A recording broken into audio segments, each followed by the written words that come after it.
धुळे जिल्ह्यातील शिंदखेड्यात महायुती उमेदवार पर्यटन विकास मंत्री जयकमल रावल चौथ्यांदा बाजी मारत राष्ट्रवादी काँग्रेस पार्टी पक्षाचे संदीप बेडसे यांचे आवाहन होते।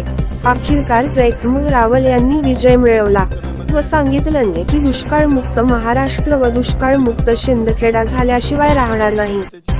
संदीप बेडसेंना जनसभामध्ये सांगण्यात आले होते, तुम दो ठहरे परदेशी साथ क्या निभाओगे, व आज नागरिकांकडून सत्य झाले आणि महायुती जयकमल रावल हे आमदार झाले।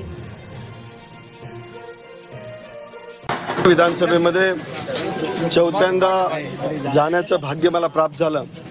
खरं तर जनतेची सेवा करण्याचं नशीब हे मला मिळालेलं आहे। सलग चौथ्यांदा मी निवडून आलोय आणि माझ्या तमाम शिंदखेडा तालुक्यातील जनतेचं, मतदारसंघातील जनतेचं हृदयाच्या अंतःकरणापासून मी आभार मानतो। दुष्काळमुक्त महाराष्ट्राचा संकल्प केलेला आहे। दुष्काळमुक्त शिंदखेडा तालुका झाल्याशिवाय राहणार नाही हा विश्वास व्यक्त करतो। तुम्हाला विकास माहित पडणार नाही, कारण तुम तो ठहरे परदेसी साथ क्या निभाओगे, 23 तारीख के बाद पहले गाड़ी में तुम चले जाओगे हे आम्हाला माहिती आहे।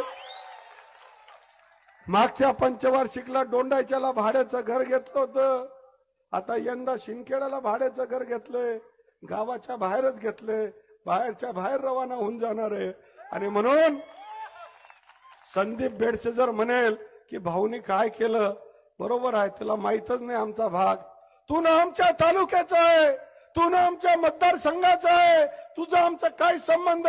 तू पैसे देऊन तिकीट घेऊन येतो, पैसे वाटून प्रयत्न करतो, पण पैशाच्या जोरावर तू शिंदखेडा कधी विकत घेऊ शकणार नाही। ही काळ्या दगडावरची पांढरी रेघ आहे।